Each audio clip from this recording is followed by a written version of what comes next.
have this thing hooked up to the stick, and I have it all hooked up, but when I pushed the start button, it didn't work. So I've been thinking about, I want to tell the story of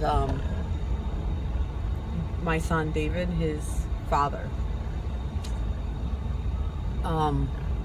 So at 21 years old, I moved to Phoenix by myself, and I'd never been there. I didn't know anyone, and I ended up moving into like what would be considered a bad neighborhood. So I become friends because like I'm pretty social, so I need relationships with the people that live around me, which is a mixture of some kind of like gangsterish guys. There's a meth addict dude. There's some people smugglers, coyotes. It's just a mix of people.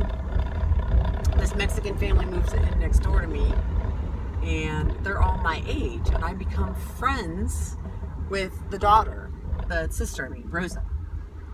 Rosa is maybe a year or two younger than me, and at this point I'd been in Phoenix for not too long, 2-3 months maybe, by myself. I didn't know anyone there. Like, I felt like I was meant to live there, and so I moved. But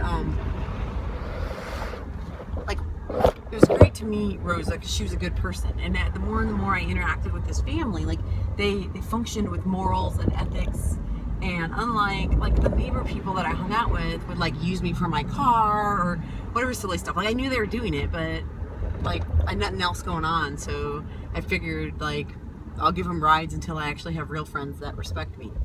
So it was great to meet Rosa. And like we went to LA, I brought her here, she met my family. I'd hang out with her brother, and her cousins all live there. She cook,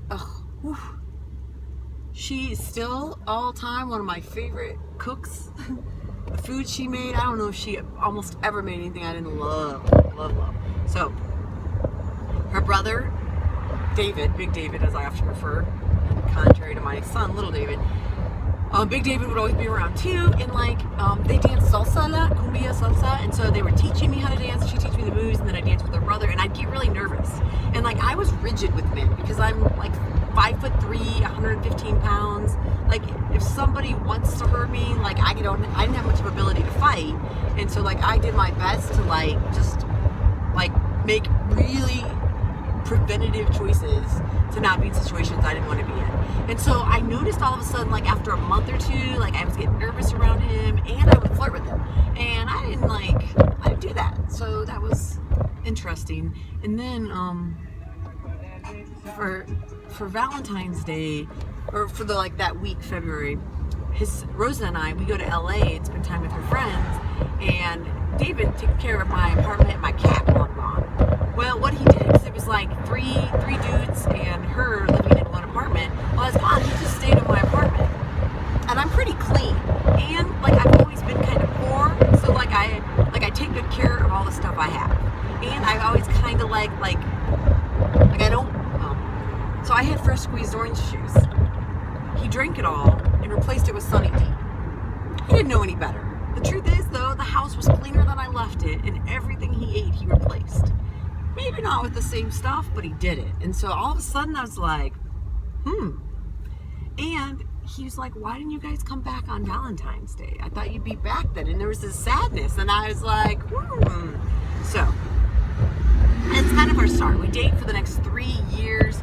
We have all sorts of fun adventures. We loved hiking and playing basketball and traveling and like playing board games. Just always were active people, hanging out with friends, dancing, all that. 2002, we got married. 2004, our son's born, David.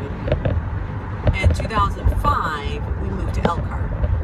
In Elkhart, he's an undocumented Mexican man. In Elkhart, he starts all of a sudden getting pulled over all the time. Clearly, he's getting pulled over for driving with brown skin.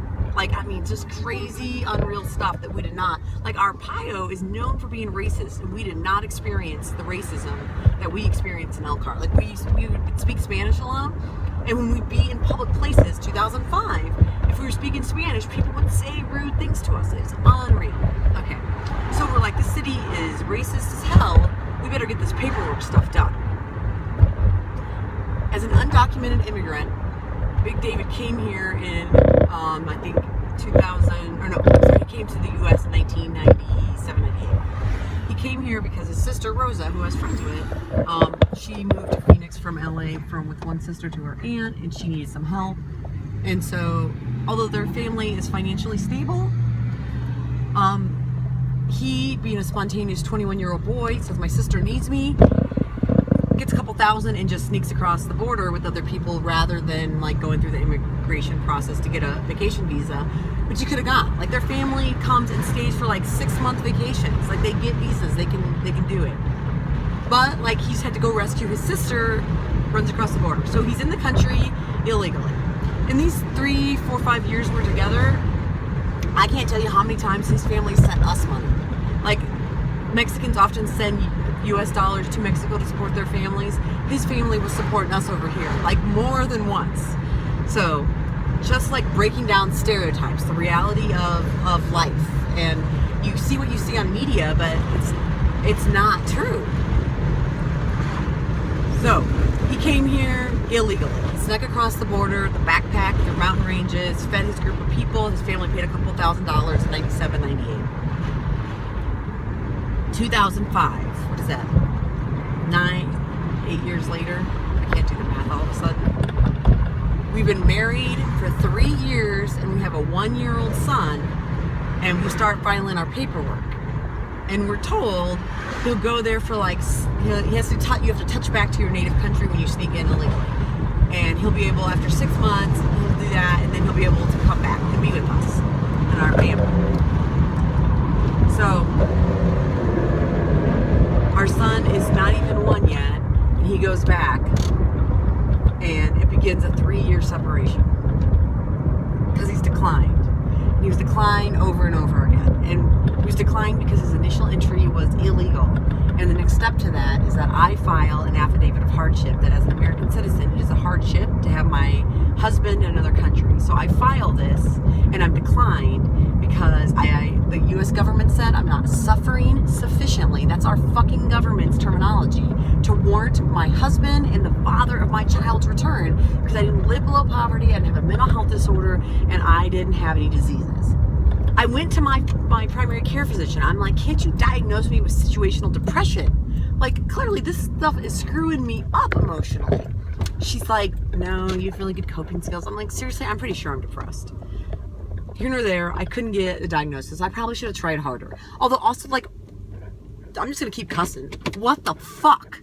Like, I have to get proof. I have to get diagnosed, even falsely diagnosed potentially, to get my spouse back in this country. Like, what kind of nation is this? And then our son, he drew some heartbreaking stuff. And so I sent that with our application, and the government told me, even though it's really sad to see what your son's going through, we do not take juveniles into account. So this country that says they care about families and family values is full of bullshit. Big David had his associate's degree. He reads, writes, and speaks English fluently. He had no problems in Mexico. The only problems he had here were traffic violations. So, and then not operating while intoxicated, just speeding, probably not stopping at the stop sign, driving without a license, clearly. We also always had car insurance because I had Progressive, and I paid $200 extra a year on my policy, and they insured David as an unlicensed driver. There's about 3 or 4 different companies, big companies, that you just pay extra and they insure unlicensed drivers. So the system is jacked. Basically, after so many years, like, because we genuinely love and respect one another, we said we don't want this to make each other miserable. If you want to date other people, go ahead. He did. He fell in love with the woman after 8 years apart. He and I divorced. He is now, like, happy. They've got a little girl. They've got another boy on the way. It's exciting. Our son goes and stays there every summer and Christmas.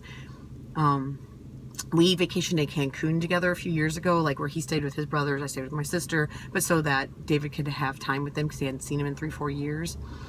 The amount of, like, trust and respect and comfort I had for him, and at the same time, like, not wanting to be back in marriage with him. Like, I'm, like, completely accepted that our marriage is done, and still, like, just respect and love him as a person, and proud and honored that he's the father of my son.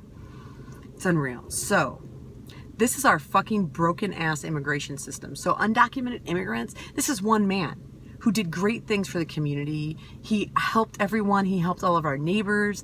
He's a good human being. And our family got broken. And my son gets to be raised pretty much without his father because of U.S. immigration law. Because trespass doesn't warrant a 10-year exile. That is over the top. So that's the story of how my marriage ended.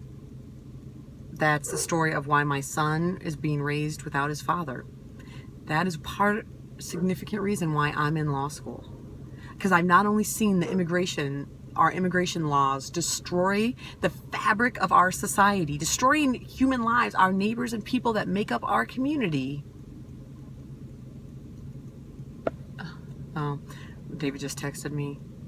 I've watched the criminal justice system do horrible things too because of the history. And our immigration laws history is also about using people and then just wanting to throw them back as if they're just objects of labor rather than actual human beings that build relationships.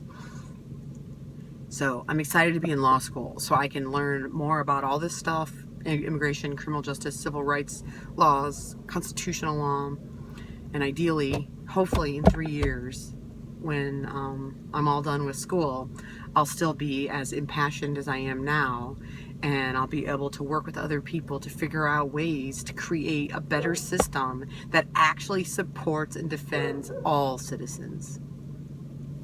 This is Kaiseros Justice signing out. I think I have to reach over. The button doesn't work. Bye. So, in regards to my personal experience with the immigration system, Big David or Little David's life without his dad, overall, feel free to ask me any questions you have. I'm honest and transparent about that experience. I don't feel any shame or guilt or secrecy about it. So, ask me whatever you'd like, and I will answer you the best I can. Just comment below, and I'll answer you.